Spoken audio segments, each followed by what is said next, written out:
Hi, I'm Amy Mahaly with Be Well Clinic.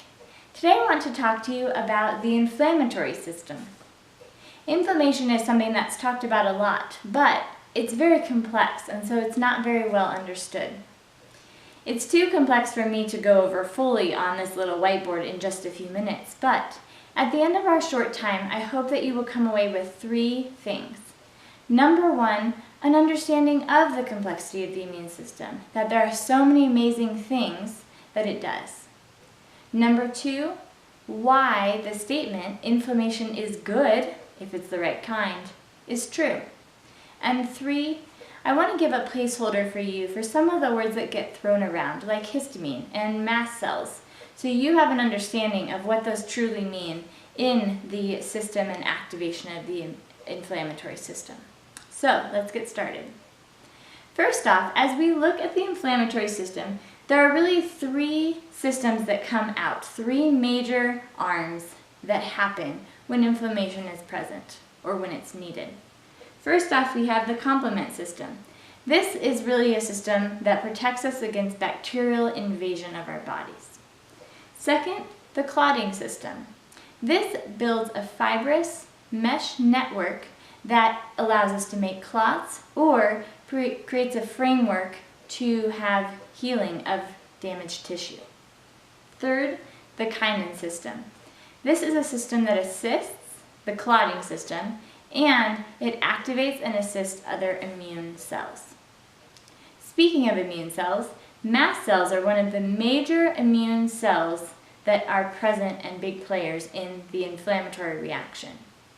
We're going to look a minute in all the things that the mast cell releases.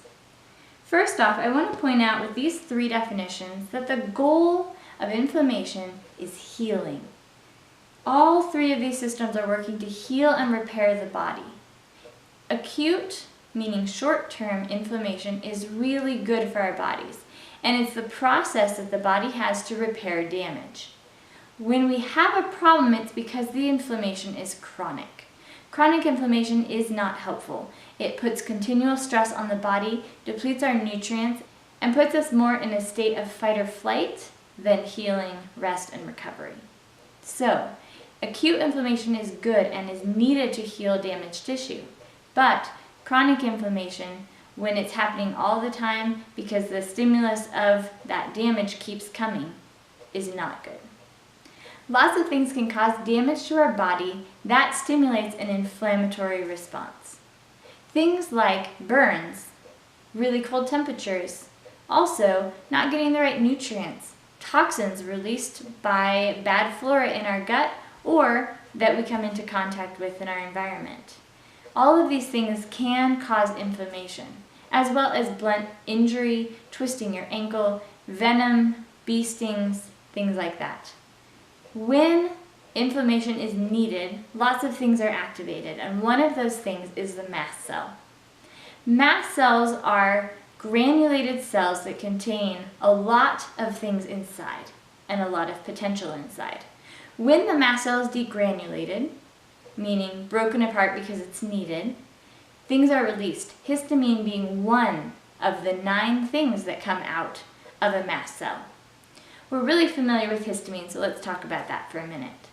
Some of the effects of histamine, along with these other chemical messengers, are these 3 categories. And these 3 categories cause the symptoms that we know as a histamine reaction. First off, we have dilation. Histamine and other chemical messengers dilate the blood vessels, bringing blood flow and fluid into the area where the injury occurred, so help is coming. Then we have permeability. The blood vessels are opened up and become permeable so things can leak out into the tissue. Blood vessels are made of epithelial tissue, as are mucous membranes in our gut and in our respiratory tract. When we have a lot of histamine, we're going to have opening and permeability of those areas. The last major category is white cell migration. This is where the white cells, or the immune system representatives, move in and start cleanup. Phagocytes eat things that shouldn't be there. Other things cause an attack onto bacteria, for example. So these 3 things Dilation, permeability, and white cell migration cause the symptoms that we know as histamine reaction, or the inflammatory response. This is a second line of defense on our body. It is non-specific, and it just happens anytime there's an injury. A specific immune response is something that we'll talk about later on in this month. So, does that make more sense? You now have some knowledge of the inflammatory system. It's a very beautiful, complex thing, but it was working all the time to heal our body. It's a good thing when it's acute, when it's happening because of an injury. It's what causes the healing to happen. And now you know a little more about mast cells and histamine. I hope you enjoyed this video. Give me a comment if you have any questions or if you'd like to see anything else.